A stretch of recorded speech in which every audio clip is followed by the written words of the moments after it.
अऊज़ु बिल्लाहि मिनश्शैतानिर्रजीम बिस्मिल्लाहिर्रहमानिर्रहीम।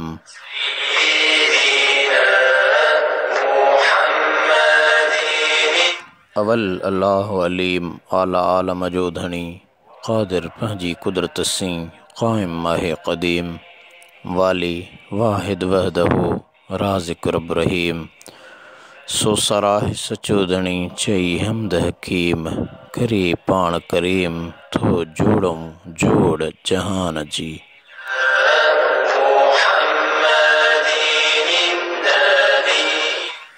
दीन इस्लाम जी हक़ीक़ी प्रचार ऐं आलम इंसानियत जी हिदायत लाइ नाज़ुल कयल कलाम इलाही जे सिंधी तर्जुमे ऐं तफ़सीर जे प्रोग्राम सईं राह में ॾेही तोड़े परॾेही ॿुधंदड़नि खे अस्सलामु अलैकुम वरहमतुल्लाहि वबरकातुहू।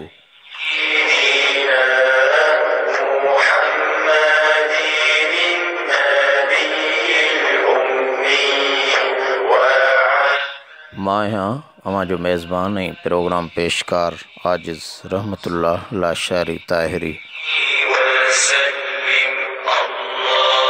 सोशल मीडिया जे जदीद सहूलत जो फ़ाइदो वठंदे अव्हां जे समाअतुनि ताईं रूहानी ग़िज़ा तौर ईमान जी सलामती लाइ ही हक़ीक़ी हिदायत जो पैगाम पहुचाइण जी कोशिश कई अथमि। बशरी तक़ाज़ा मूजिब लफ़्ज़ी या एराबी तौर का ग़लती थिए त माफ़ कंदा।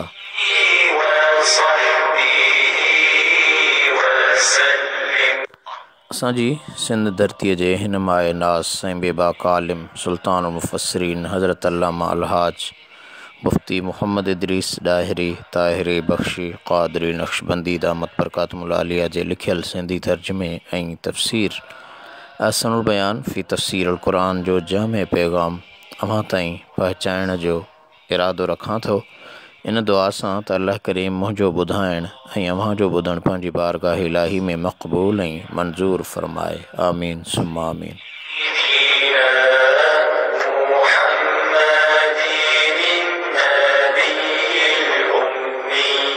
जी दोस्तों, अॼु पाण क़ुरान पाक जे सूरतुल बक़रह जी 175 आयत खां तिलावत तर्जुमो ऐं तफ़सीर ज़हन नशीन करण जी कोशिश कंदासीं। अल्लाह ताला खां दुआ आहे त रब्बे काइनात शल असां अव्हां खे पंहिंजे पाक कलाम जे मथां अमल करण जी तौफ़ीक़ अता फ़रमाए। आमीन सुम्मा आमीन।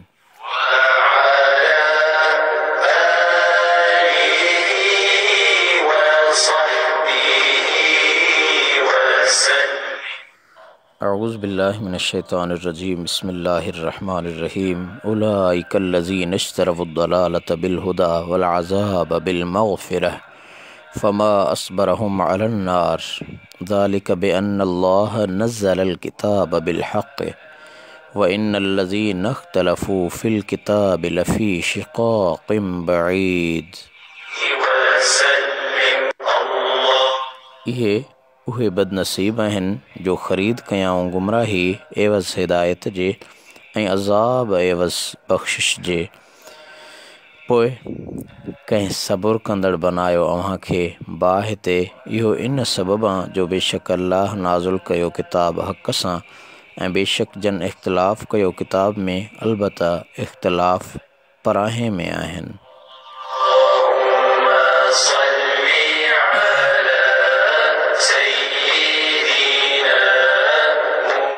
दोस्तों, 175 ऐं 176 ॿ आयतूं सूरतुल बक़रह जूं मूं अव्हां जे समाअतुनि ताईं पहुचायूं तिलावत कयूं आहिनि। उन्हनि जो तर्जुमो बि अव्हां ॿुधी चुका आहियो। हिन आयत में तअजुब जो इज़हार कंदे बयानु कयो वियो आहे त जन अल्लाह ताला जे फ़रमाननि खे लिकायो ऐं लालच ऐं रुश्वत जी तमह ते हक़ बयानु न कयो, उन्हनि हिदायत विकिणी गुमराही ख़रीद कई आहे। छो त अज़ाब गुमराहीअ जे पुठियां ऐं मग़फ़िरत हिदायत जे पुठियां आहे। हिते हिननि जी हमेशह ख़सारे ऐं नुक़सान जो बयानु आहे, छो त दुनिया में सुठियुनि ऐं कमियुनि ख़राब ॻाल्हियुनि जो तमामु वॾो फ़र्क़ु आहे। दुनिया जे अंदरि ॾिठो वञे त सुठियुनि में सुठियूं बि शयूं आहिनि। मिसाल, हिदायत वारो थियणु, इल्मु हासिलु करणु ऐं बुछड़े में बुछड़ियूं शयूं बि ॿ आहिनि। सुठियूं ॿ शयूं हिदायत वारो थियणु, इल्मु हासिलु करणु ऐं बुछड़ियूं ॿ शयूं उहे आहिनि त हिकु गुमराही, ॿियो जहालत। आख़िरत में सभ खां नफ़े वारी शइ मग़फ़िरत आहे ऐं सभ खां वधीक नुक़सानकार अज़ाब आहे। अहिड़ा माण्हू ॿिन्ही जहाननि में ख़सारे वारा आहिनि जो दुनिया में सुठियूं शयूं छॾे बुरियुनि जे ख़राब शयुनि जे पुठियां लॻा ऐं आख़िरत में नफ़ो ॾींदड़ शइ जे बदिरां नुक़सान वारी शइ जा तालिब थिया। अल्लाह ताला फ़रमायो, फ़मा असबरहुम अलन्नार। हिन लफ़्ज़नि में ॿुधायो वियो आहे त उन्हनि खे अहिड़े अमल करण जी जुर्रत कीअं थी जेको खेनि जहन्नम में वठी वञे, ऐं कीअं जहन्नम जी बाहि ते सबुरु करणु क़बूलु कयाऊं। हिन में अल्लाह ताला मख़लूक़ खे अजब थो ॾियारे त उन जे बावजूद जो हिननि खे ख़बर हुई त अल्लाह ताला हिन अमल ते राज़ी न आहे, त पोइ अहिड़ा अमल करे कीअं था अज़ाब क़बूलु कनि। किताब में इख़्तिलाफ़ करण वारा शिकाकिम बईद में आहिनि। इमाम राज़ी लिखियो आहे त ए हबीब सल्लल्लाहु अलैहि वसल्लम, इहे अव्हां जी दुश्मनीअ ख़ातिर किताब में इख़्तिलाफ़ कनि था, पर अव्हां उन्हनि जी का परवाह न कयो।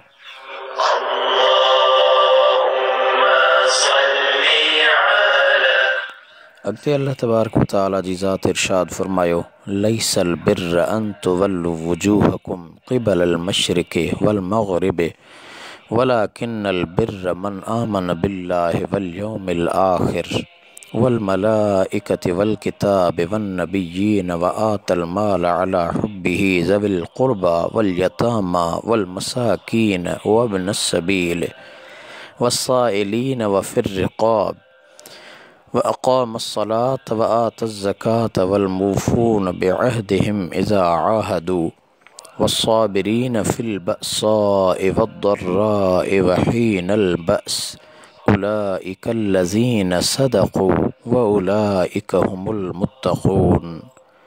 अल्लाह ताला फ़रमायो, न आहे नेकी सिर्फ़ हीअ जो फेरायो पंहिंजनि मुंहंनि खे ओभर तरफ़ ऐं ओलह तरफ़, ऐं पर नेकीअ वारो उहो आहे जो ईमान आणे अल्लाह ते ऐं क़यामत जे ॾींहं ते ऐं मलाइकनि ते ऐं किताब ते ऐं नबीयनि ते, ऐं ॾिए माल उन अल्लाह ताला जे मुहबत में क़राबत वारनि ऐं यतीमनि ऐं मिस्कीननि ऐं मुसाफ़िरनि ऐं सवाल कंदड़नि खे, ऐं ॿारनि जे आज़ाद करण में, ऐं क़ाइमु करे निमाज़ ऐं ॾिए ज़कात, ऐं वफ़ा कंदड़ आहिनि पंहिंजे वाइदे खे जंहिं वक़्तु वाइदो कयाऊं, ऐं सबुरु कंदड़ मुसीबत में ऐं सख़्तीअ में ऐं जंग जे वक़्तु उहे आहिनि जन सचाई कई ऐं इहे ई परहेज़गार आहिनि।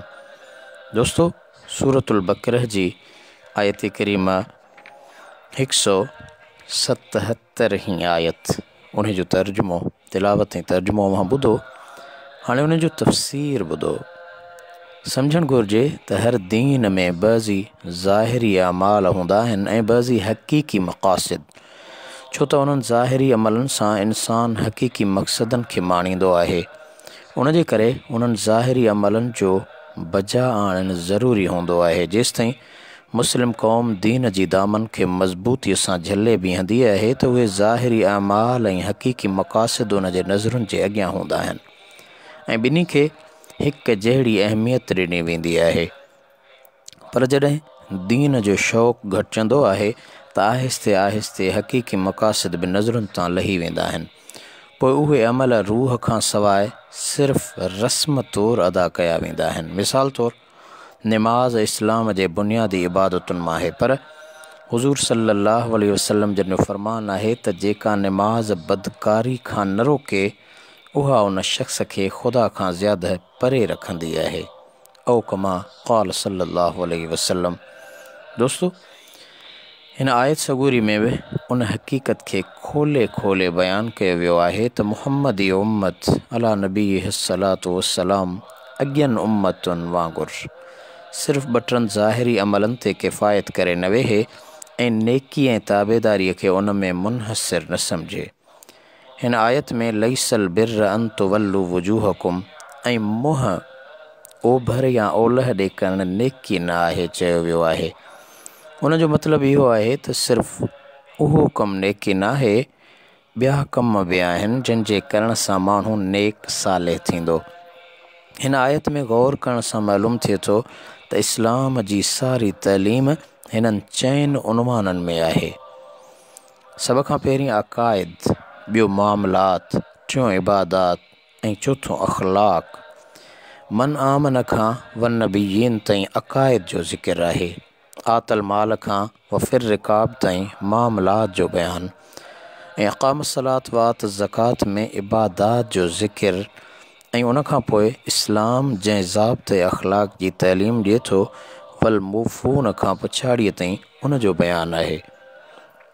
त दोस्तो, काश जेकॾहिं अहिड़े लासानी दस्तूरुल अमल रखण वारी उम्मत उन ते अमल करण जी ज़रूरत महसूस करे हा त उहा पाण में ऐं पंहिंजे गिरदो पेश में हिकु वाज़िह इनक़लाब महसूस करे हा। मक़सद त हीअ आयत इस्लामी अहकाम जे लाइ निहायत जामे आहे ऐं हिन खां पोइ सूरह बक़रह जे पूरे थियण ताईं तक़रीबन हिन आयत जूं मज़ीद तशरीहात ऐं इस्लामी अहकाम खे बयानु करण में निहायती बलीग इशारात आहिनि। मसलन माल ख़र्च करण जे बयान में अला हुब्बिही जो लफ़्ज़ मिलायो वियो आहे। उन जी माना में 3 एहतमाल आहिनि। हिकु हीअ त ज़मीर अल्लाह ताला ॾे मोटे थो, माना त अल्लाह ताला जी मुहबत में अल्लाह ताला जे नाले था ख़र्च कनि। उन्हनि जो मक़सदु सिर्फ़ु नालो या ॾेखार न आहे, न संदन को ज़ाती या नफ़सानी गर्ज़ आहे, बल्कि कामिल इख़लास सां मालिक जी मुहबत में ख़र्च कनि था। ॿियो एहतमाल हीअ आहे त हीअ ज़मीर माल ॾे थो मोटे, पोइ मुराद हीअ आहे त अल्लाह ताला जी वाट में उन माल जो ख़र्च करणु सवाब जो बाइस आहे, जंहिं माल सां उन ख़र्च कंदड़ जी मुहबत आहे। बेकार ऐं उछलाइण जहिड़ियूं शयूं अल्लाह ताला जे नाले ॾियण सां को बि सवाब न मिलंदो। जेका शइ बाने खे ई नथी वणे, जेको मुहताज आहे, त उहा अल्लाह ताला जे नाले ते कीअं थो ॾिए, जेको रब मुहताजी खां पाक आहे। टियों एहतमाल हीअ आहे त आता जे लफ़्ज़ मां जेको ईता ॾियणु सम्झ में थो अचे, ही ज़मीर उन ॾे थो वरे। पोइ मक़सदु थींदो त उन बाने खे अल्लाह ताला जे नाले माल ॾियण सां मुहबत आहे। ईअं न आहे जो माल ॾे बि थो पर दिलि में ॾुख अथसि त छो ॾिनुमि।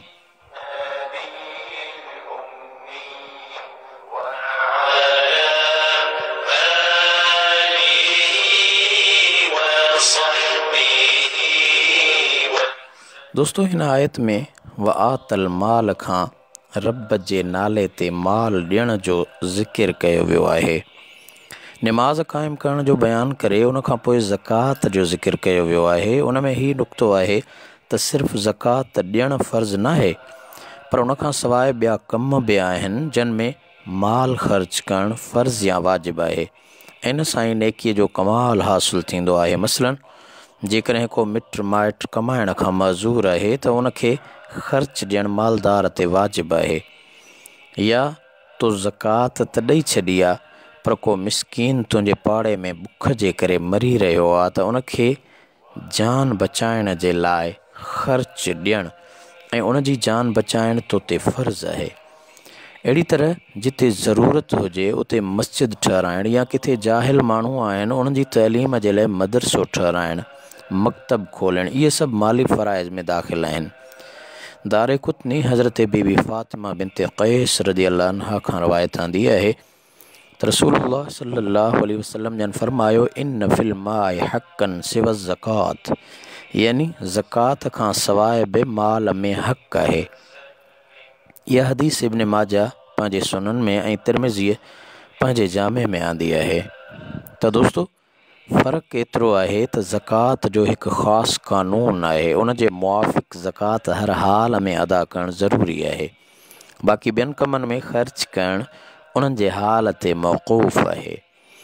जिते ज़रूरत पवंदी त ख़र्च करणु ज़रूरी आहे, जेकॾहिं ज़रूरत न आहे त फ़र्ज़ियत बि न आहे। वल मौफ़ून बिअहदिहिम, वाइदे वफ़ाई कंदड़। दोस्तो, हिन आयत जे अंदरि अल्लाह तबारक व तआला जी ज़ात वाइदे वफ़ाई जो ज़िक्र कयो आहे। वल मौफ़ून बिअहदिहिम इज़ा आहदू। यकीनन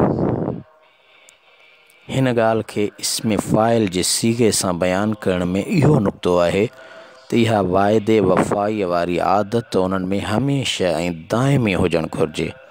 उनखां पोइ सब्र जो ज़िक्र आयो, जेको सभिनी बातिनी अमलनि जो रूह आहे। उन जे ज़रिए सुहिणा अख़लाक़ हासिलु कया वेंदा आहिनि। इन तरह सां हिन आयत सगोरीअ में सालिह अमलनि जो रूह ऐं अहम उसूल बयानु कया विया आहिनि। अॻिते अल्लाह तबारक व तआला जी ज़ात बाबरकात सूरतुल बक़रा जी 178 ऐं 179 आयत में इरशाद फरमायो, या अय्युहल्लज़ीना आमनू कुतिबा अलैकुमुल क़िसासु फ़िल क़त्ला अल हुर्रु बिल हुर्रि वल अब्दु बिल अब्दि वल उन्सा बिल उन्सा फमन उफ़िय लहू मिन अख़ीहि शैउन फ़त्तिबाउम बिल मअरूफ़ व अदाउन इलैहि बिइहसान ज़ालिक तख़फ़ीफ़ुम मिर रब्बिकुम व रहमह फमन इअतदा बअद ज़ालिक फ़लहु अज़ाबुन अलीम वलकुम फ़िल क़िसासि हयातुन या उलिल अलबाब लअल्लकुम तत्तक़ून। ए ईमान वारो, फ़र्ज़ कयो वियो अव्हां ते क़िसास नाहक क़त्ल कयलनि में, आज़ाद एवज़ आज़ाद जे ऐं बान्हो एवज़ बान्हे जे ऐं औरत एवज़ औरत जे। पोइ जंहिंखे माफ़ कयो वञे उन जे भाउ जे तरफ़ां का शइ, पोइ उन जे तलब लाइ पुठियां लॻणु आहे नेकीअ सां, ऐं खून बहा अदा करणु आहे उनखे अहसान सां। इहा हल्काई आहे अव्हां जे रब जे तरफ़ां ऐं रहमत आहे। पोइ जंहिं ज़्यादती कई उनखां बाद पोइ उन लाइ दर्दनाक अज़ाब आहे, ऐं अव्हां जे लाइ क़िसास में हयाती आहे। ए अकुलमंदो, तव्हां क़त्ल करण खां बचो। दोस्तो, ही ॿिन्ही आयतुनि जी तिलावत ऐं तर्जुमो 178 179 आयत सूरतुल बक़रा जी। हाणे पाण उन जे तफ़सीर खे थोरो मुताले कयूं, सम्झूं त अल्लाह ताला इन्हनि आयतुनि जो हुकुम जेको कयो आहे उन जो मक़सदु ऐं बुनियादी मफ़हूम कहिड़ो आहे।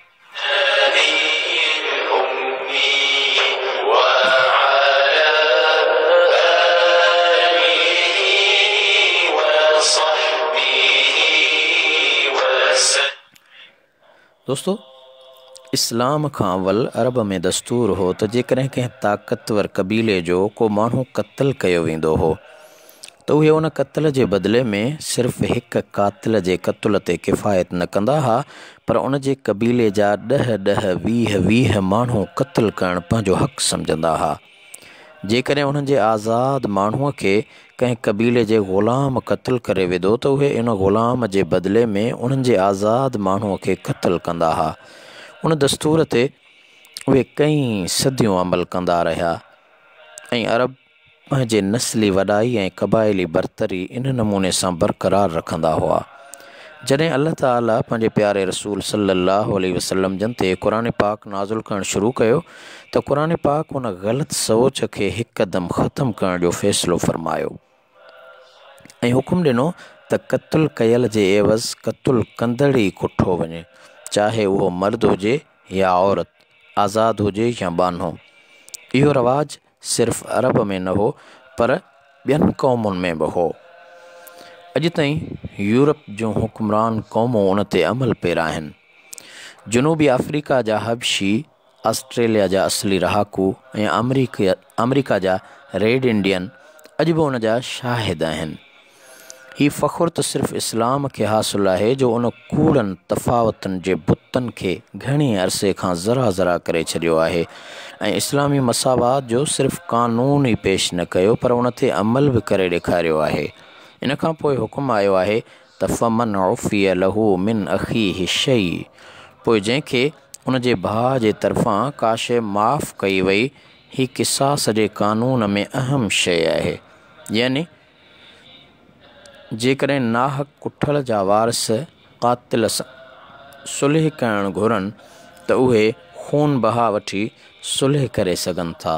मिन अख़ीह जो लफ़्ज़ वॾे शान वारो आहे। अहिड़ी हालत में जो क़ातिल क़तल जो कमु करे वेठो आहे, मुहबत प्यार ऐं शफ़क़त जा सभई तालुकात ख़तम थी चुका आहिनि।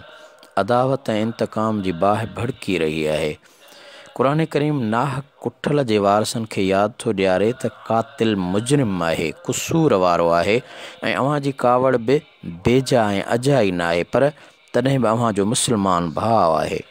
जेकॾहिं उन खे माफ़ कयो त मुमकिन आहे उन सां टुटल दिलियूं सॼियूं थी पवनि। सुभान अल्लाह।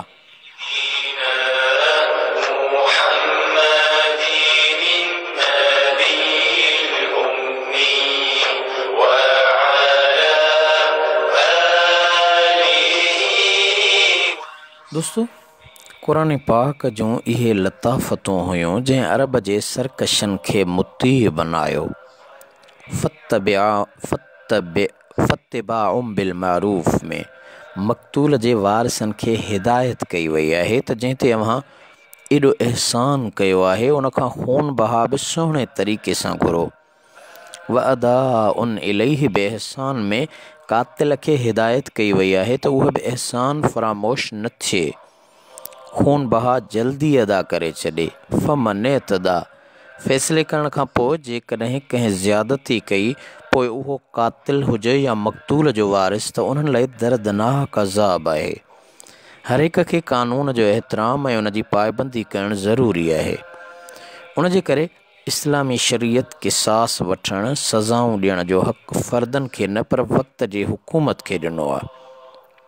छो त अदल ऐं इंसाफ़ क़ाइमु रखण जी सिर्फ़ हीअ सूरत आहे। जेकॾहिं हर फ़र्द खे इहो हक़ मिले हा त अफ़रा तफ़री पैदा थिए हा। वलकुम फ़िल क़िसास हयात, ऐं अव्हां जे लाइ क़िसास में हयाती आहे, ए अकुलमंदो। दोस्तो, हिन आयत में क़िसास जी इल्लत ऐं हिकमत बयानु कई वई आहे। यानी जेकॾहिं बेगुनाह क़तल कंदड़ खे सज़ा न मिलंदी त उन जो हौसलो वधंदो ऐं मुजरिमाना ज़हनियत वारा ॿिया माण्हू बि बेडरपा थी क़तल करणु ऐं लुटण जी बाज़ार गरम रखंदा।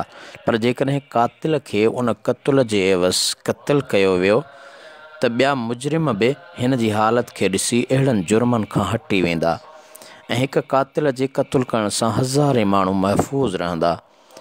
अॼु बाज़ मुल्कनि में क़तल जी सज़ा मनसूख़ कई वई आहे। उहे चवनि था त हीअ सज़ा न हुजणु खपे। नाहक कुठल त वियो, पर उन जे बदिले में ॿिए जी जान छो ख़तमु कजे? नऊज़ बिल्लाह मिन ज़ालिक। मगर उन्हनि खे यादि रखणु घुरिजे त हिक क़ातिल जे क़तल करण जे करे केतिरो अमुन क़ाइमु थिए थो ऐं केतिरनि जी जाननि जो बचाव थिए थो। शल इन्हीअ खे को सम्झी सघे ऐं कलाम इलाहीअ जे उन फ़रमान, उन हुकुम खे सम्झे त जीअं असांजी रहनुमाई ऐं रहबरीअ जो हक़ीक़ी हुकुम कहिड़ो आहे। दोस्तो, हाणे पाण सूरतुल बक़रह जी 180, 81 ऐं बाक़ी ईंदड़ आयत 182 आयत तिलावत कयूं था। उन जो तर्जुमो ऐं उन खां पोइ वरी उन जो तफ़सीर अव्हां खे ॿुधायां थो। प्रोग्राम साईं राह आहे ऐं मां आहियां अव्हां जो मेज़बान ऐं प्रोग्राम पेशकार आजिज़ रहमतुल्लाह लाशारी ताहिरी।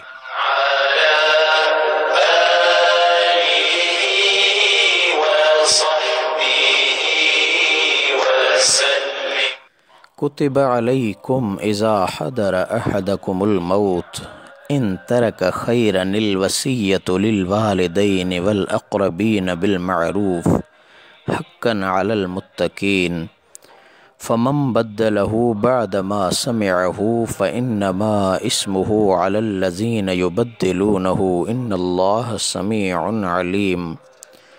फमन खाफ मिन मूसिन जनफन औ इस्मन फअस्लह बैनहुम फला इस्म अलैहि इन्नल्लाह गफूरुर रहीम। फ़र्ज़ कई वई अव्हां ते जंहिं वक़्तु अचे हिकिड़े वटि अव्हां मां मौत जेकॾहिं छॾे थो वञे कुझु माल वसीयत करणु पीउ माउ लाइ ऐं वेझनि माइटनि लाइ इंसाफ़ सां हक़ आहे परहेज़गारनि ते, पोइ जंहिं मिटायो उन वसीयत खे उन खां पोइ जो ॿुधाई उन खे, पोइ गुनाह उन जो उन्हनि ते आहे जो मिटाइनि था उन खे। बेशक अल्लाह घणो ॿुधंदड़ सभु कुझु ॼाणंदड़ आहे। पोइ जंहिं ख़ौफ़ कयो वसीयत कंदड़ खां तरफ़दारीअ या गुनाह जो, पोइ सुलह करायाई उन्हनि में, त न आहे को गुनाह उन ते। बेशक अल्लाह बख़्शींदड़ महिरबान आहे।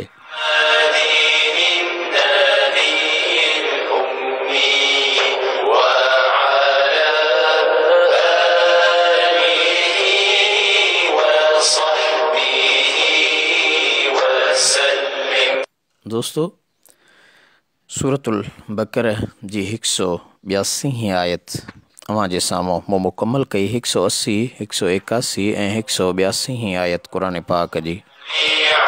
हाणे पाण उन जो तफ़सीर ॿुधण जी कोशिश कंदासीं।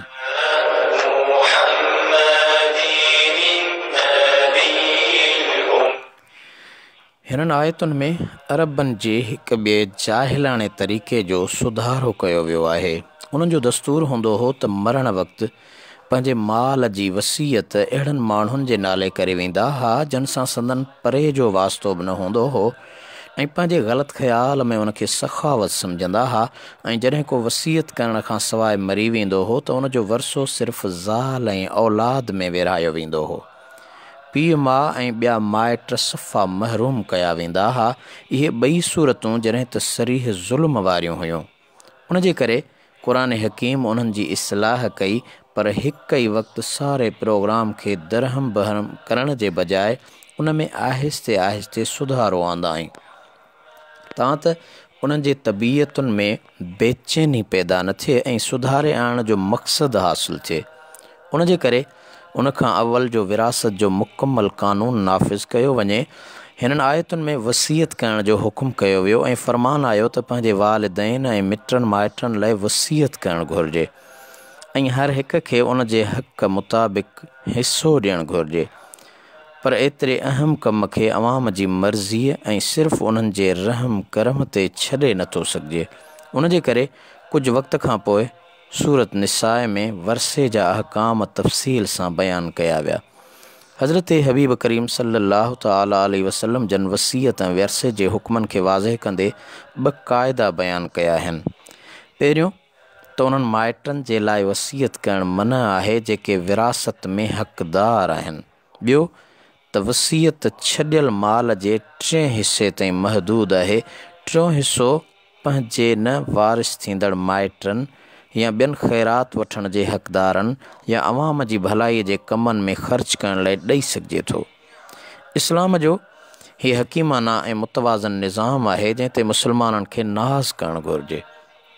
मगर अफ़सोस आहे त बदमज़ाज रद्दी ज़हन वारा माण्हू हुज़ूर अलैहिस्सलातु वस्सलाम जन जे उन आयत कयल पाबंदियुनि खे पंहिंजी थोरी सम्झ जे करे क़ुरान करीम जे ख़िलाफ़ सम्झी मञण खां इनकार कंदा आहिनि। जेकॾहिं उहे थोरो तअमुल कनि हा त उन्हनि खे मालूम थी वञे हा त जेकॾहिं उहे पाबंदियूं खयूं वञनि हा त वरसे जो निज़ाम ॿारनि जो रांदीको बणिजी वञे हा।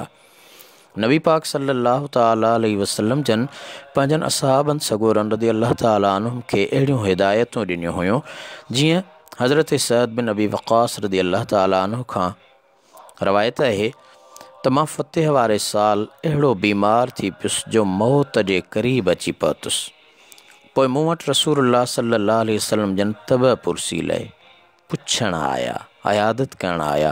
मूं अर्ज़ु कयो त या रसूलुल्लाह सल्लल्लाहु अलैहि वसल्लम, मूं वटि माल घणो आहे ऐं मुंहिंजे वारिस जेके पोइ हिते विरासत जा हक़दार आहिनि उन में सिर्फ़ु हिकु न्याणी आहे। छा मां पंहिंजो पंहिंजे समूरे माल जी वसीयत करे छॾियां? पाण फ़रमायूं त न। मूं अर्ज़ु कयो त भला माल जे 2 हिसनि जी वसीयत कयां? फ़रमायूं त न। मूं अर्ज़ु कयो त भला 3 हिसे जी वसीयत कयां? फ़रमायूं त 3 हिसे लाइ भली वसीयत कर ऐं 3 हिसो बि घणो आहे। जेकॾहिं तूं पंहिंजनि वारसनि खे शाहूकार छॾे वेंदे त इहो उन खां भलो आहे जो उन्हनि खे मिसकीन छॾे वञी ऐं माण्हुनि खां सवाल कंदा वतनि। तूं अलाह कारण जेको बि ख़र्च कंदे त तोखे उन जो अजुर मिलंदो। तव्हांजो इहो लुक़्मो जेको पंहिंजी ज़ाल जे वात ताईं पहुचाईं थो उन जो बि तोखे अजुर मिलंदो। टे हिस्से मां वसीयत करण जी हदीस पाक में रग़बत बि ॾियारियल आहे।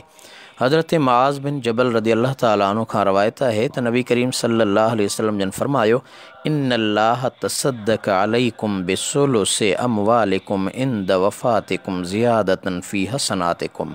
यानी अल्लाह ताला अव्हां ते ख़ासि महिरबानी कई आहे जो अव्हां खे मरण वक़्तु पंहिंजे माल जे 3 हिस्से बाबति वसीयत करण जी इजाज़त ॾिनी अथसि त अव्हां जूं नेकियूं वधनि।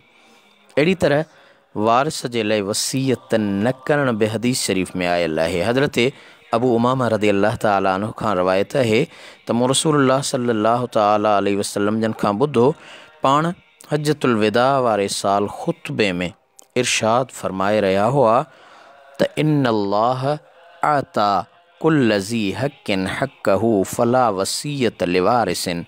यानी अल्लाह ताला हर हक़दार खे उन जो हक़ ॾेई छॾियो आहे, पोइ वारिस लाइ वसीयत न आहे।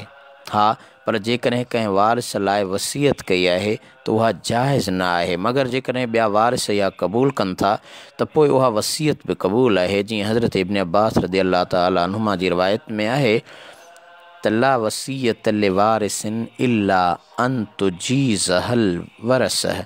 यानी कंहिं बि वारिस लाइ वसीयत जाइज़ न आहे, मगर जेकॾहिं ॿिया वारिस उन खे जाइज़ कनि त पोइ जाइज़ आहे।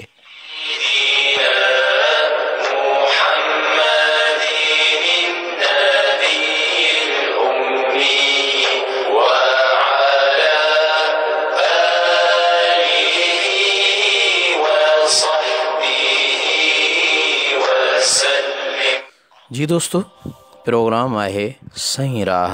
मां आहियां अवां जो मेज़बान ऐं प्रोग्राम पेशकार आजिज़ रहमतुल्लाह लाशारी ताहिरी। पाण अॼु क़ुरान पाक जे सूरतुल बक़रह जी 175 आयत खां तिलावत, तर्जुमो ऐं तफ़सीर शुरू कयो आहे। हींअर पाण 183 ऐं 184 आयत पढ़ूं था, उन जो तर्जुमो ऐं तफ़सीर ॿुधण जी कोशिश करियूं पिया।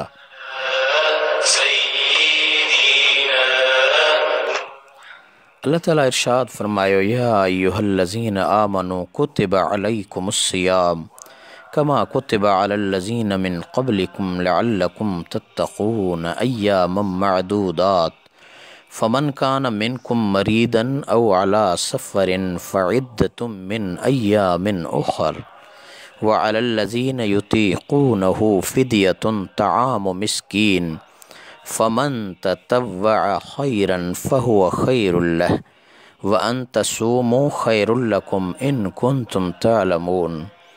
ए ईमान वारा, फ़र्ज़ कया विया अव्हां ते रोज़ा रखण जीअं फ़र्ज़ कया विया अव्हां खां अॻियनि ते, तव्हां परहेज़गार थियो ॾींहं ॻणियल। पोइ जेको अव्हां मां बीमार हुजे या सफ़र में त पोइ ओतिरो ॻाणाटो आहे ॿियनि ॾींहंनि मां, ऐं उन्हनि ते जो मुश्किल सां ताक़त था रखनि फ़िदियो आहे हिकु मिस्कीन जो खाधो।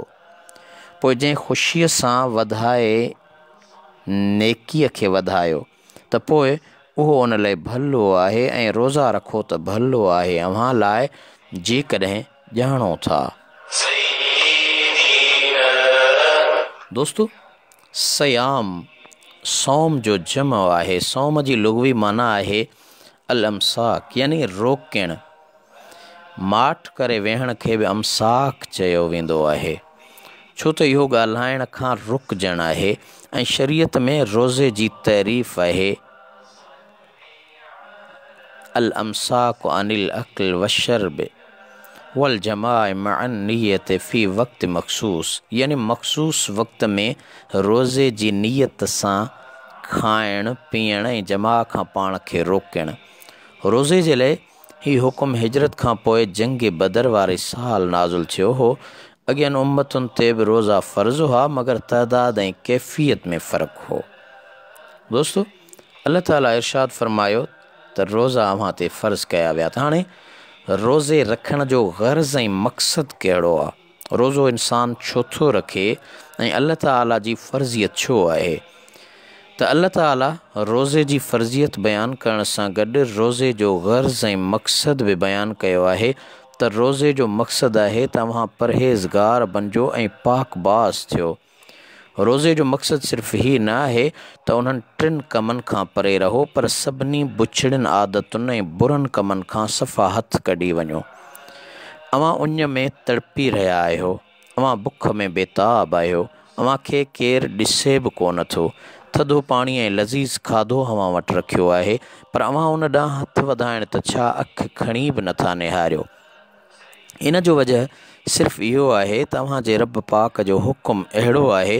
हाणे जॾहिं हलाल शयूं अव्हां पंहिंजे रब जे हुकुम सां छॾे ॾिनियो त उहे शयूं जेके अल्लाह ताला हमेशह लाइ हराम करे छॾियूं आहिनि उन्हनि खे त असुल वेझा न वञो।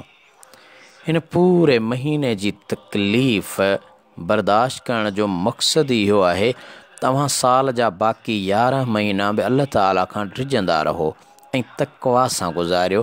जेकी माण्हू रोज़ा त रखनि था पर कूड़ गिला ऐं बुरी नज़र खां नथा मुड़नि, उन्हनि जे लाइ हुज़ूर पुरनूर सल्लल्लाहु अलैहि वसल्लम जन जो इरशादु आहे त मल्लम यदो क़ौल ज़ूर वल अमल बिही फलैस लिल्लाहि हाजतु फ़ी अन यदअ तआमहु व शराबहु। यानी जंहिं कूड़ ॻाल्हाइण ऐं उन ते अमल करणु न छॾियो त अल्लाह ताला खे उन जे ताम ऐं पाणी छॾण जी का ज़रूरत न आहे। उनखां पोइ मरीज़ मुसाफ़िर जो हुकुम बयानु थियो आहे। मरीज़ मां मुराद दोस्तो उहो शख़्स आहे जेको जेकॾहिं रोज़ो थो रखे या उन जे मरी पवण जो डपु आहे या बीमारी वधण जो, ऐं सफ़र मां मुराद हनफ़िन जे तहक़ीक़ मुताबिक़ 3 ॾींहंनि जे पंध ते सफ़र करणु आहे। एतिरो पंधु खणी 1 कलाक में हवाई जहाज़ या कार वग़ैरह जे ज़रिए करे उन्हनि ॿिन्ही लाइ हुकुम आहे त बीमारीअ जी हालत में मुसाफ़िर सफ़र जी हालत में रोज़ो न रखे त उनखे इजाज़त आहे। बीमार जॾहिं सिहतयाब थिए ऐं मुसाफ़िर जॾहिं सफ़र करे मोटी पंहिंजे घर पहुचे त ओतिरा ॾींहं क़ज़ा करे, पर जेकॾहिं जिहाद करण जे लाइ सफ़र में निकितो आहे त पोइ रोज़ो बिल्कुलु न रखंदो।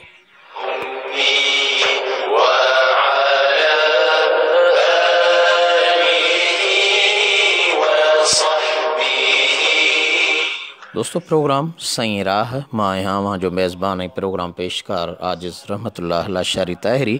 क़ुरान पाक जी सूरतुल बक़रह जी 175 आयत खां तिलावत तर्जुमो ऐं तफ़सीर पाण शुरू कयो आहे। हिन वक़्तु अव्हां सूरतुल बक़रह जी 183 ऐं 184 आयतुनि जो तफ़सीर ॿुधी रहिया आहियो। त दोस्तो कमा कुतिब अलल लज़ीन मिन क़ब्लिकुम मां साबित थियो त अॻ में जेकी बि उम्मतूं हज़रत आदम अलैहिस्सलातु वस्सलाम खां वठी हुज़ूर ख़तमुल अंबिया सल्लल्लाहु अलैहि वसल्लम जन ते गुज़रियूं आहिनि उन्हनि ते बि रोज़ा फ़र्ज़ हुआ। निमाज़ बि अॻियनि सभिनी उम्मतुनि ते फ़र्ज़ कयल हुई।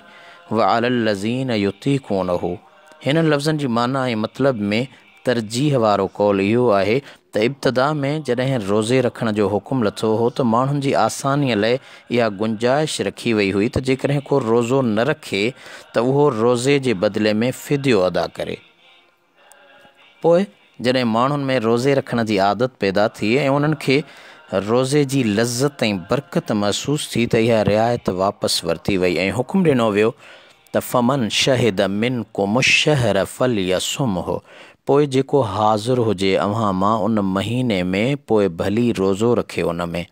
मथियों हुकुम इन लाइ आहे जेको मुश्किल सां रोज़ो रखी सघे थो, मसलन घणो पोढ़ो, हमेशह बीमार रहण वारो वग़ैरह। इन खां पोइ अल्लाह ताला इहो ॿुधायो त जे रोज़ो रखो त भलो आहे।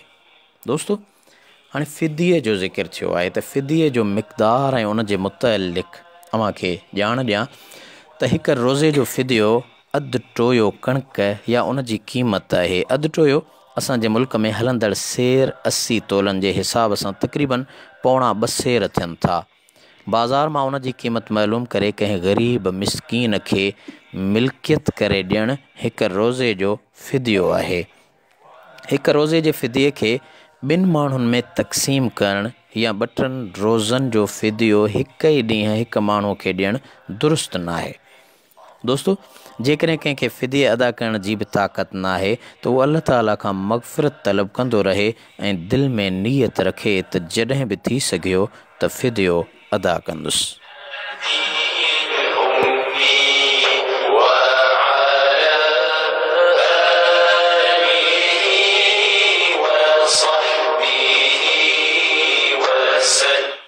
दोस्तो, रोज़े रखण जा फ़ज़ाइल ऐं बरकतूं कहिड़ियूं आहिनि। अल्लाह ताला जो इरशाद फ़रमायो त रोज़ो अव्हां ते फ़र्ज़ कयो वियो।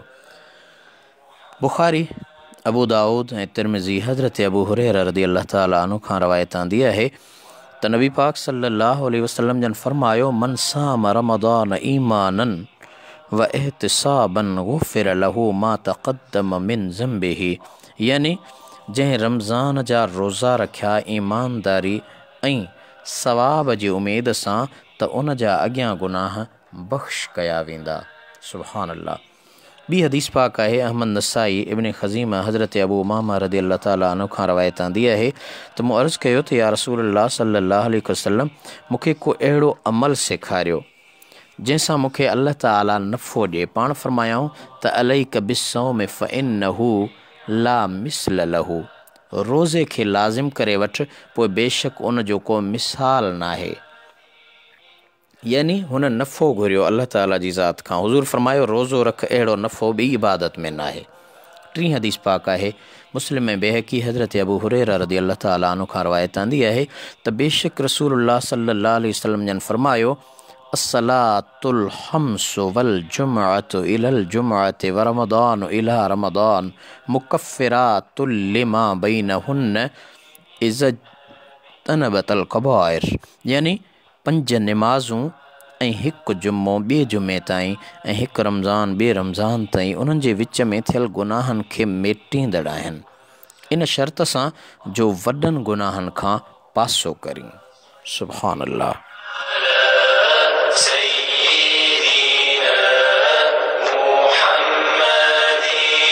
दोस्तों, प्रोग्राम सही राह मां आहियां, मुंहिंजो प्रोग्राम पेशकार ऐं मेज़बान आजिज़ रहमतुल्लाह लाशारी ताहिरी। अॼु पाण क़ुरान पाक जे ॿिए पारे सूरतुल बक़रह जी 175 आयत खां तिलावत, तर्जुमो ऐं तफ़सीर शुरू कयो आहे। हींअर पाण सूरतुल बक़रह जी 185 आयत तिलावत कयूं था, उन जो तर्जुमो ऐं उन खां पोइ उन जो तफ़सीर ॿुधण जी सआदत हासिल करियूं था। अल्लाह ताला फ़रमायो, शहरु रमज़ान अल्लज़ी उन्ज़िल फ़ीहिल क़ुरआन हुदल लिन्नासि व बय्यिनातिम मिनल हुदा वल फ़ुरक़ान फ़मन शहिद मिनकुमुश्शहर फ़लियसुमहु वमन कान मरीदन औ अला सफ़रिन फ़इद्दतुम मिन अय्यामिन उख़र युरीदुल्लाहु बिकुमुल युस्र वला युरीदु बिकुमुल उस्र वलितुकमिलुल इद्दत वलितुकब्बिरुल्लाह अला मा हदाकुम वलअल्लकुम तशकुरून। रमज़ान जो महीनो उहो आहे जो नाज़ुल कयो वियो, उन में क़ुरआन इन हाल में जो हिदायत कंदड़ आहे माण्हुनि जे लाइ ऐं रोशन दलील हिदायत जा ऐं हक़ ऐं नाहक़ में फ़र्क़ु करण जा। पोइ जेको लहे अव्हां मां हिन महीने खे त पोइ भली रोज़ा रखे, उन में जेको आहे बीमार या सफ़र में त पोइ उहो ॻणियल ॿिया ॾींहं रोज़ा रखे। इरादो थो करे अल्लाह अव्हां सां आसानीअ जो ऐं नथो इरादो करे अव्हां सां ॾुखियाईअ जो, ऐं तां त पूरो कयो ॻाणाटो ऐं तां त अल्लाह जी वॾाई बयानु कयो उन नेमत जो हिदायत कई अव्हां खे ऐं तां त शुक्र कयो। दोस्तों, पहिरीं आयत में रोज़े रखण जी हीअ हिकमत बयानु कई वई आहे त अव्हां परहेज़गार बणिजो। हाणे हिन ॻाल्हि जी हिकमत बयानु कई वई आहे त रोज़ा रमज़ान शरीफ़ में छो मुक़ररु कया विया ऐं ॿुधायो वियो त हीउ उहो महीनो आहे जंहिंमें क़ुरान पाक लाथो वियो।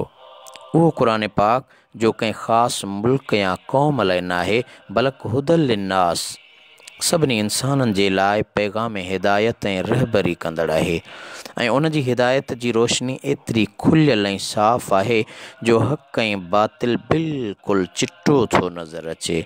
जंहिं महीने में एॾी वॾी नेमत अता थी उहो महीनो इन ॻाल्हि जे लाइक़ु आहे त उन जो हर लम्हो हर लहज़ो पंहिंजे हक़ीक़ी मुहसिन जी शुक्रगुज़ारीअ में सर्फ़ कयो वञे ऐं उन जे बहितरीन सूरत इहा आहे त ॾींहं जो रोज़ो रखियो वञे ऐं राति जो क़ुर्आन पढ़िजे ऐं ॿुधिजे तां त हिन महीने में नफ़्स जी अहिड़ी तरबियत थी वञे जो हिन अमानत जे बार खे सुहिणे नमूने खणी ऐं निभाए सघे।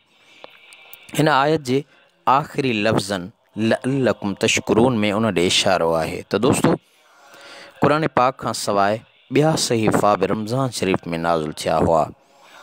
अहमद इब्न जरीर, मोहम्मद बिन नदर, इब्न अबी हातिम, तिबरानी, बेहकी, शुअबुल ईमान में ऐं असबहानी तरग़ीब में हज़रत वासिला बिनुल अस्क़र रज़ियल्लाहु तआला अन्हु खां रवायत आंदी आहे रसूलुल्लाह सल्लल्लाहु अलैहि वसल्लम जन फरमायो त हज़रत इब्राहीम जा सहीफ़ा रमज़ान शरीफ़ जी पहिरीं तारीख़ ऐं तौरात 6 तारीख़ ऐं इंजील 13 तारीख़ ऐं क़ुरान करीम 14 तारीख़ नाज़िल थियो। ऐं हज़रत जाबिर रज़ियल्लाहु तआला अन्हु जी रिवायत में ही बि आहे त ज़बूर रमज़ान जी 12 तारीख़ ऐं इंजील 18 तारीख़ नाज़िल थियो हो। ॿिया किताब जॾहिं बि नाज़िल थिया त सॼे जा सॼा नाज़िल थिया हुआ, पर क़ुरान करीम जी हीअ ख़ुसूसियत आहे जो उहो रमज़ान मुबारक जे हिक ई राति में सॼो लोहे महफ़ूज़ खां लही पहिरें आसमान ते पहुतो ऐं उतां ई खां पोइ नबी करीम सल्लल्लाहु अलैहि वसल्लम जन जी ख़िदमत में आहिस्ते आहिस्ते 23 सालनि में लही पूरो थियो। जंहिं राति क़ुरान पाक नाज़िल थियो हो सा क़ुरान पाक में साफ़ साफ़ बयानु कई वई आहे त उहा लैलतुल क़द्र यानी क़द्र जी राति हुई। फ़मन शहिद मिनकुम शहर फलियसुमहु, हिन में शहिद जो लफ़्ज़ शुहूद खां वरितल आहे जंहिंजी माना आहे हाज़िर हुजणु। मक़सदु आहे त जेको माण्हू रमज़ान शरीफ़ में हाज़िर ऐं मौजूदु आहे उन ते सॼो महीनो रोज़ा रखणु फ़र्ज़ु आहिनि। हिन खां अॻु में जेको रोज़े जे एवज़ में फ़िदिये ॾियण जो अख़्तियार मिलियल हो उहो मनसूख़ थी वियो। हाणे रोज़ो रखणु लाज़िम आहे। हिन महीने में मौजूदु ऐं हाज़िर हुजण मां मुराद इहा आहे त उन में रोज़े रखण जी सलाहियत बि हुजे, यानी मुस्लमान आकिल बालिग़ पंहिंजे शहर में या घर में रहंदड़ हुजे। जेकॾहिं औरत आहे त उहा वरी हैज़ ऐं नफ़ास खां पाक हुजे। वमन कान मरीदन औ अला सफ़र में बीमार ऐं मुसाफ़िर खे रोज़े न रखण जी इजाज़त जो ज़िक्र आहे।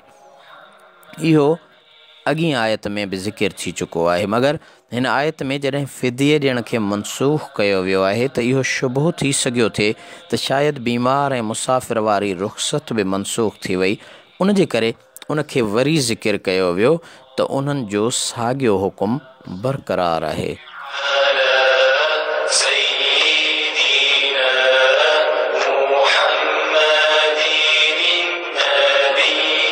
दोस्तो मथे बयान थी आयो आहे त जेको रमज़ान महीनो सही माना में लहे उन जे नसीब में अचे त उन ते रोज़ो रखणु फ़र्ज़ु आहे। उन लहण मां मुराद आहे त पाण रमज़ान मुबारक जो चंड ॾिसे या उन वटि ॿियनि जो ॾिसणु सही तरीक़े सां साबित थिए, छो त चंड जे उभरण वारियुनि जायुनि जो मुख़्तलिफ़ हुजणु हिकु मञियल हक़ीक़त आहे। उन जे करे फ़क़ीहनि सॻोरनि तसरीह कई आहे त जेकॾहिं परांहे मुल्कनि में चंड ॾिठो वञे त उन जो एतबार न आहे। अल्लामा क़ुर्तबी क़ुरान पाक जे तफ़सीर में लिखियो आहे त जेकॾहिं शहर हिक ॿिए खां तमामु घणो परे आहिनि, जीअं शाम हिजाज़ खां परे आहे, त उन्हनि शहर वारनि ते वाजिबु आहे त पंहिंजे तरफ़ां चंड ॾिसण ते अमल कनि, ॿियनि जे ॾिसण ते अमल न कनि। दोस्तो हाणे वरी सवाल थो पैदा थिए त रोज़े रखण लाइ क़मरी साल छो मुक़ररु कयो वियो, यानी चंड नज़र अचण वारो। हिकिड़ो त ईसवी सन आहे जंहिंजो सिज सां ॾींहं सां ताल्लुक़ आहे, ॿिया क़मरी महीना जंहिंजो ताल्लुक़ चंड सां आहे, त उन्हीअ में रोज़ा छो फ़र्ज़ कया विया। हिकिड़ो अजीब सवाल आहे। अचो तव्हांखे उन जो मफ़हूम मक़सदु ऐं हक़ीक़त ॿुधायां।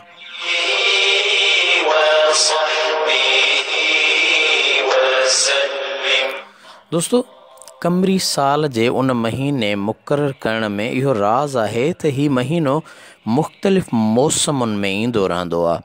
कॾहिं गर्मीअ में थो अचे त कॾहिं सर्दीअ में। ऐं जॾहिं मुस्लमान हर मौसम में रोज़ो रखण जो आदी हूंदो त कंहिं बि गर्मीअ में या सर्दीअ जी तकलीफ़ खां न घबराईंदो ऐं हर तकलीफ़ बुख जी या उञ जी उनखे बर्दाश्त कंदो। युरीदुल्लाहु बिकुमुल युस्र, अल्लाह ताला अव्हां सां आसानी करण जो इरादो थो रखे।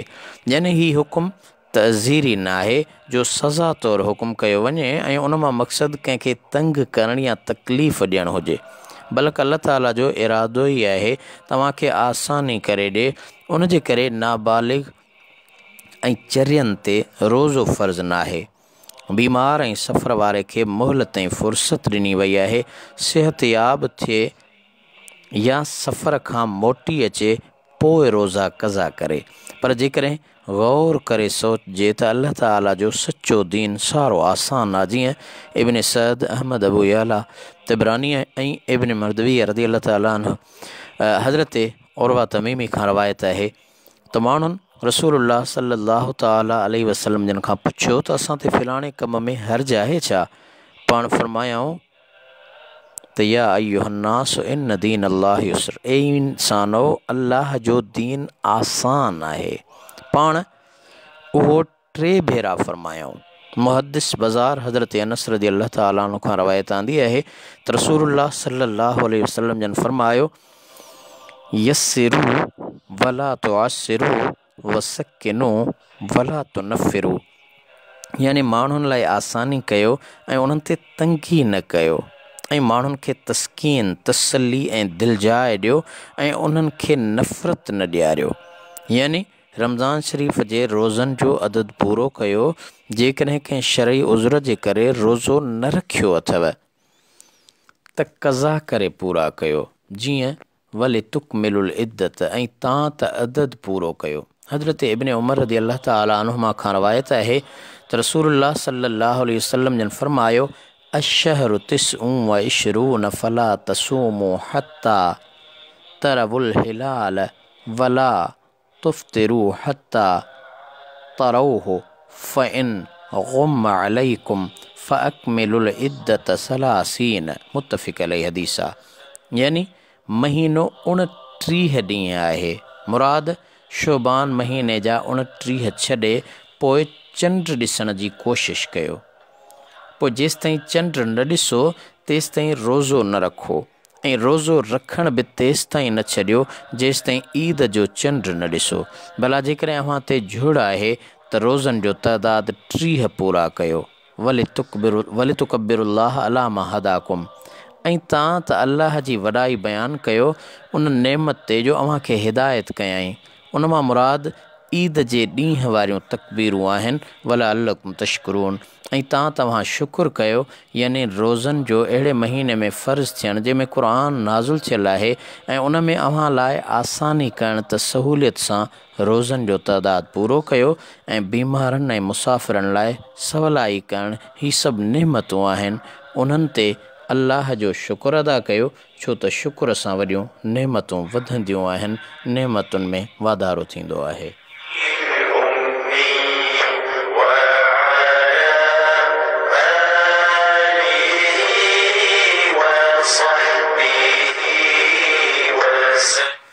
दोस्तों, प्रोग्राम सईं राह मां आहियां अव्हां जो मेज़बान ऐं प्रोग्राम पेशकार आजिज़ रहमतुल्लाह लाशारी ताहिरी।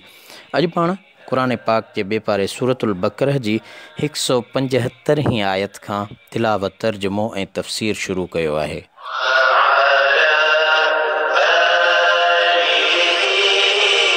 हींअर पाण 186 आयत तिलावत कयूं था। अल्लाह ताला फरमायो वइज़ा सअलक इबादी अन्नी फ़इन्नी क़रीब उजीब दावत दाई इज़ा दआन फलयस्तजीबू ली वलियुमिनू बी लअल्लहुम यरशुदून।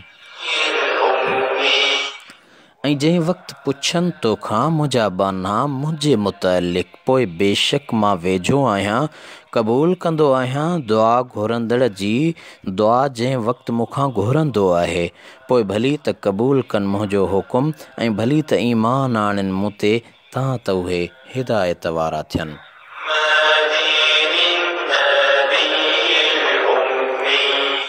दोस्तो, हज़रत सफ़ियान बिन अयनही ऐं अब्दुल्लाह बिन अहमद उबई खां रवायत आंदी आहे त मुस्लमाननि हुज़ूर सल्लल्लाहु अलैहि वसल्लम जन जी ख़िदमत में अर्ज़ु कयो त अक़रीबुन रब्बना फनना जीह अम बईद फ़तना जीह अम बईद, यानी असांजो रब वेझो आहे त उनखे आहिस्ते अर्ज़ु कयूं, या परे आहे त उनखे वॾे आवाज़ सां सॾु कयूं।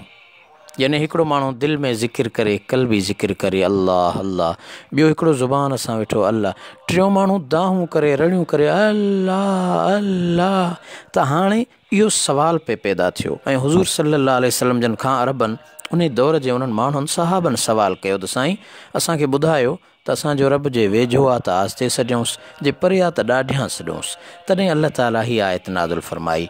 हिन आयत सॻो रीति गौर कयो त केतिरी प्यारी आहे। बलाउनि जे हुजूम, मुसीबतुनि जे तूफ़ान, हलाकत जे कुननि में घेरियल परेशान ऐं हैरान इंसान जे लाइ हिननि प्यारनि थोरनि लफ़्ज़नि में इत्मीनान ऐं सुकून जो कहिड़ो न रूह परवर पैगाम आहे।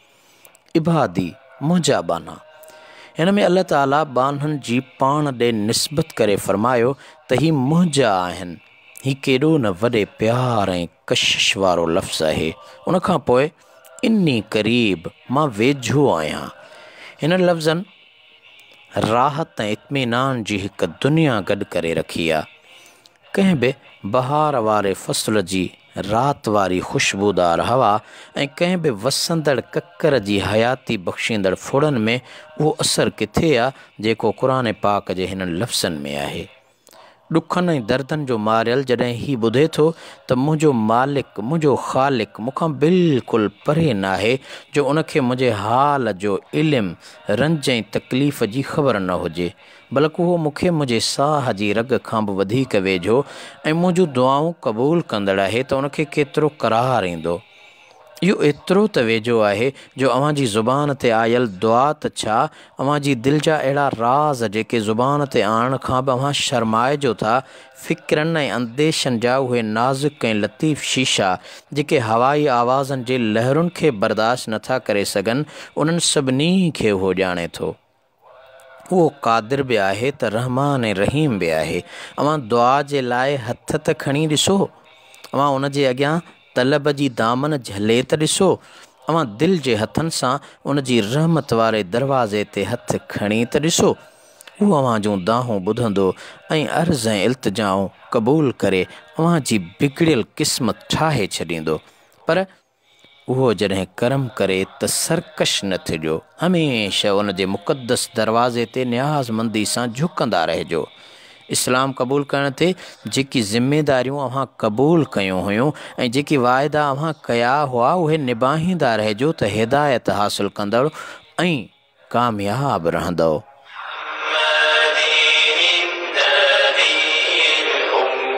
दोस्तो, हिन में दुआ जो ज़िक्र थियो आहे त दुआ घुरऊं था, उन जी भलाई कहिड़ी आहे। अचो त पंहिंजे आका खां पुछूं।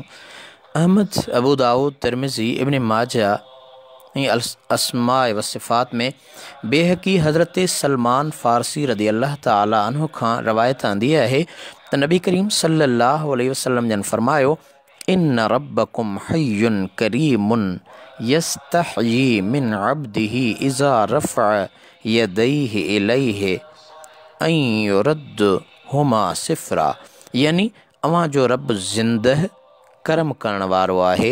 जंहिं वक़्तु बानो उन ॾे हथ खणंदो आहे त अल्लाह ताला उन जे हथनि खे ख़ाली मोटाइण खां हयाउ कंदो आहे।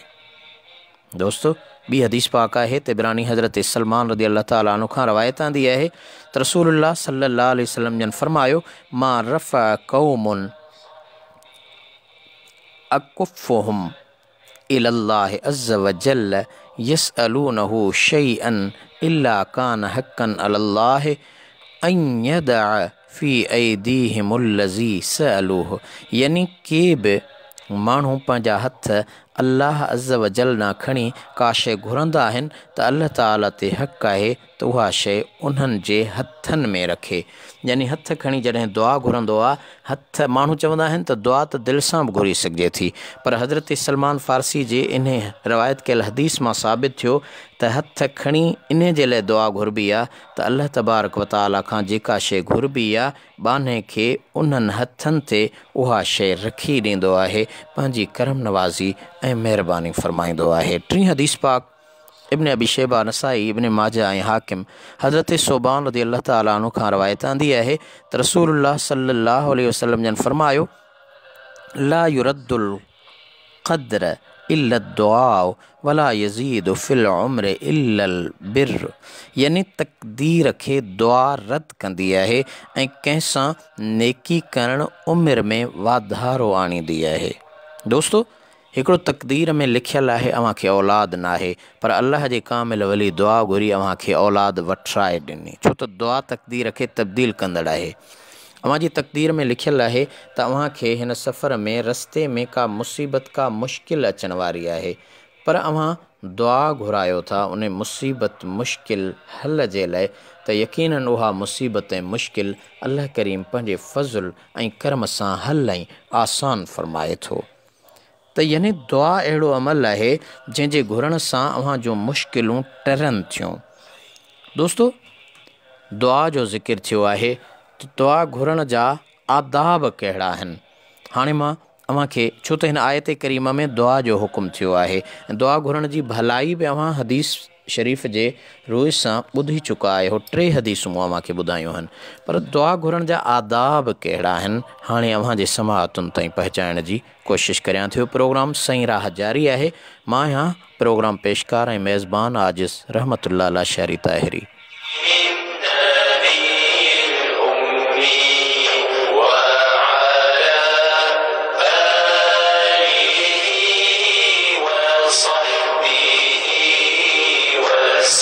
दोस्तो, अल्लाह ताला महिरबान आहे, पंहिंजनि माण्हुनि जूं दुआऊं क़बूल करे थो, पर दुआ जे क़बूलियत लाइ शर्त बि आहिनि जेके क़ुर पाक जे ॿियनि आयतुनि ऐं हदीसुनि मां मिलनि था।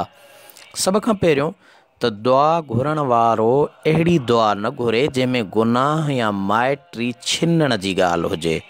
को माण्हू गुनाह जे लाइ दुआ घुरे या चवे मुंहिंजा मौला ही फ़िलाणो माइट हिन सां चिड़े विड़े ऐं मूंसां ठहे, त अहिड़े क़िस्म जी ग़लति दुआ घुरण जेको आहे उहा दुआ न घुरी वञे। ॿियो नंबर त हराम खाइण खां बि सख़्तु परहेज़ करे, छो जो हराम खोर जी दुआ क़बूल न आहे।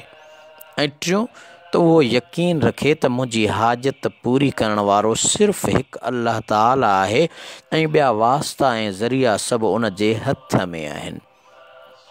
चोथों त सची नीयत ऐं क़ल्ब जे हुज़ूर सां दुआ घुरे, छो त गाफ़िल दिलि जी दुआ क़बूल न आहे। माण्हू हथ खयूं बीठो आहे, रब्बना आतिना फ़िद दुनिया हसनतम व फ़िल आख़िरति हसनतम व क़िना अज़ाबन्नार, दुआऊं पढ़े पियो थो, पर उन जो ख़्यालु ॿिए हंधि आहे, तसवुर ॿिए हंधि आहे, ख़्यालु दुआ में आहे ई कोन, त उहा दुआ बि क़बूल नथी थिए। ऐं पंजो त जंहिं कम जे लाइ दुआ थो घुरे उहो जाइज़ हुजे। अल्लाह ताला जे कामिल वली हज़रत सहिल बिन अब्दुल्लाह तस्तरी अलैहि रहमत फ़रमायो आहे त दुआ जे क़बूल थियण लाइ 7 शर्त आहिनि। उहे कहिड़ा आहिनि दोस्तो, मां तव्हांखे ॿुधायां थो त सभ खां पहिरियों आहे ज़ारी करणु, ऐं ॿियो आहे ख़ौफ़ रखणु, टियों उम्मीद रखणु त जेका दुआ घुरां थो मुंहिंजो मौला मुंहिंजी दुआ क़बूल कंदो, नाउमीद न थिए ख़ुदा जी रहमत मां।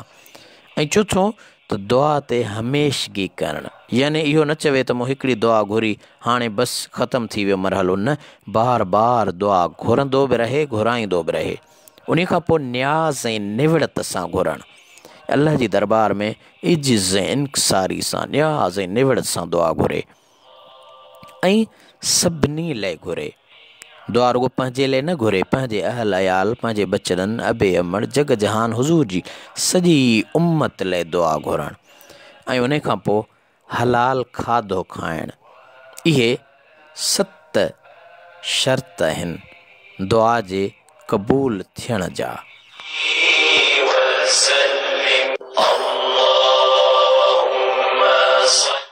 हज़रत इब्न अता अलैहि रहमत फरमायो आहे त दुआ जा रुकन, दोस्तों रुकन सम्झो था, रुकन यानी पर, असबाब ऐं वक़्त आहिनि। जेकॾहिं दुआ रुकननि सां मुवाफ़िक़ थी त क़ुवत वारी थींदी, ऐं जेकॾहिं परनि सां मुवाफ़िक़ थी त आसमान ॾांहुं उॾामंदी, ऐं जेकॾहिं मक़बूलियत जे वक़्तनि सां मुवाफ़िक़ थी त कामयाब थींदी, ऐं जेकॾहिं असबाब सां मुवाफ़िक़ थी त फ़तह वारी थींदी। उन जा रुकन दिल जो हुज़ूर, नरमी, आजिज़ी ऐं निवड़त करणु आहे, ऐं उन जा पर सचाई आहे, ऐं उन जो वक़्तु राति जो पोयों हिस्सो आहे, ऐं उन जी मक़बूलियत जा असबाब हज़रत मुहम्मद सल्लल्लाहु अलैहि वसल्लम जन ते सलात शरीफ़ पढ़णु आहे। यानी दुआ घुरो त अव्वल बि दुरूद शरीफ़ पढ़ो त आख़िर में बि दुरूद शरीफ़ पढ़ो, ॿी सूरत में मक़बूलियत जो सबबु नथो बणिजी सघे। उहा दुआ हज़रत इब्राहिम बिन अदहम रज़ी अल्लाह ताला अन्हु खां पुछियो वियो त असीं दुआ घुरूं था त छो नथी क़बूल पवे?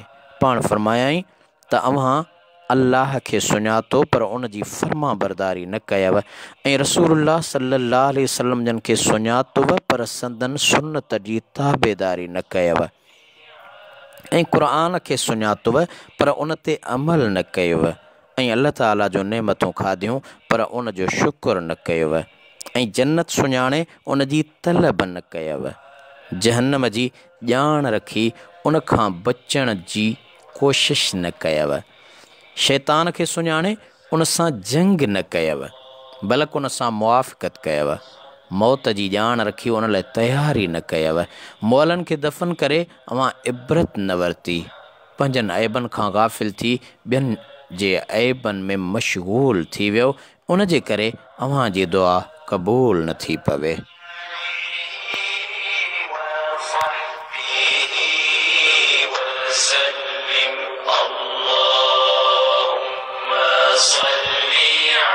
तो दोस्तों,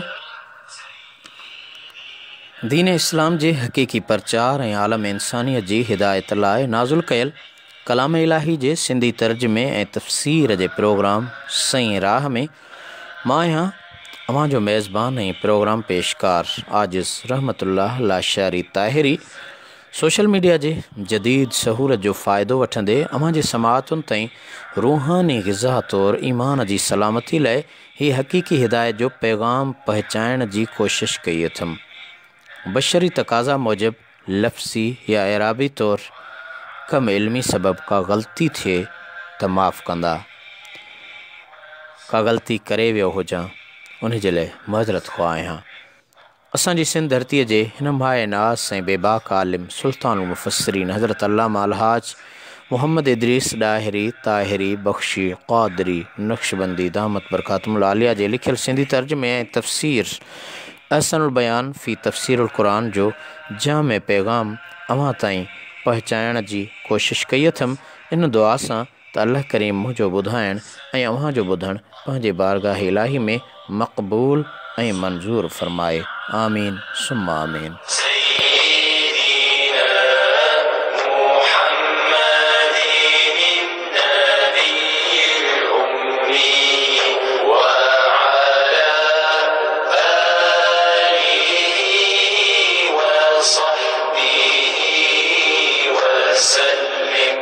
दोस्तों, इन्हीअ ते अॼु को प्रोग्राम सईं राह पंहिंजे पुॼाणी खे पहुचे थो। वरी अल्लाह तबारक व तआला घुरियो त इंशाअल्लाह ईंदड़ प्रोग्राम जे अंदरि 187 आयत खां क़ुरान पाक जी तिलावत, तर्जुमो ऐं तफ़सीर अव्हां जे समाअतुनि ताईं पहुचाइण जी कोशिश कबी। अल्लाह तबारक व तआला खां दुआ है त रब करीम असां अव्हां जा कर्ज़ मर्ज़ फितना मुसीबतूं दर्द दफ़े फ़रमाए, असां अव्हां जी इज़्ज़त आबरू रिज़्क़ रोज़ी माल मिल्कियत दीन ईमान में इज़ाफ़ो फ़रमाए। अल्लाह करीम असांजे बचड़नि जे इल्म में, अमल में, इख़लास में, उमिरि में, नेकिन में वाधारो फ़रमाए। अल्लाह ताला ज़मीनी आसमानी आफ़तुनि मुसीबतुनि बलाउनि बीमारियुनि खां महफ़ूज़ फ़रमाए। अल्लाह अज़्ज़ व जल असांजे मुल्क ऐं मिलत जी तरक्की फ़रमाए, असांजे मुल्क ऐं मिल्लत जी हिफ़ाज़त फ़रमाए। अल्लाह ताला पंहिंजे प्यारे महबूब सल्लल्लाहु अलैहि वसल्लम जी सदके क़ुरान पाक खे पढ़णु सम्झणु ऐं उन जे मथां अमल करण जी तौफ़ीक़ अता फ़रमाए। आमीन सुम्मा आमीन।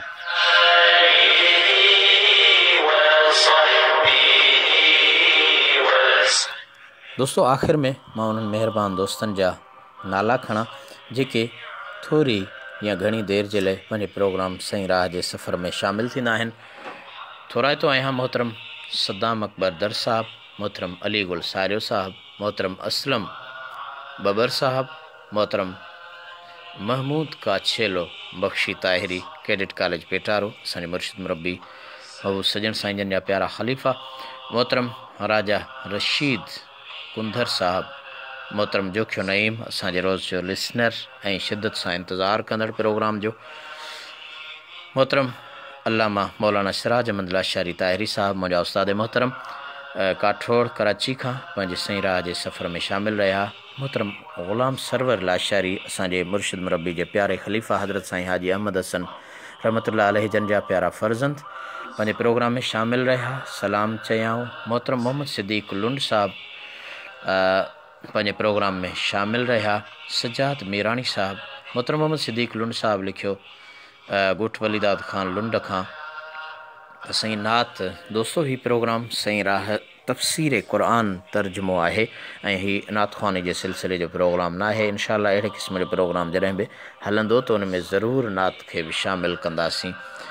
मोहतरम सोहराब गोपांग साहब असांजे रेडियो पाकिस्तान लाड़काने जो तमामु निरालो कंपियर, बहितरीन प्रोड्यूसर, बहितरीन पेशकार पंहिंजे अॼु सही राह जे सफ़र में शामिल रहिया।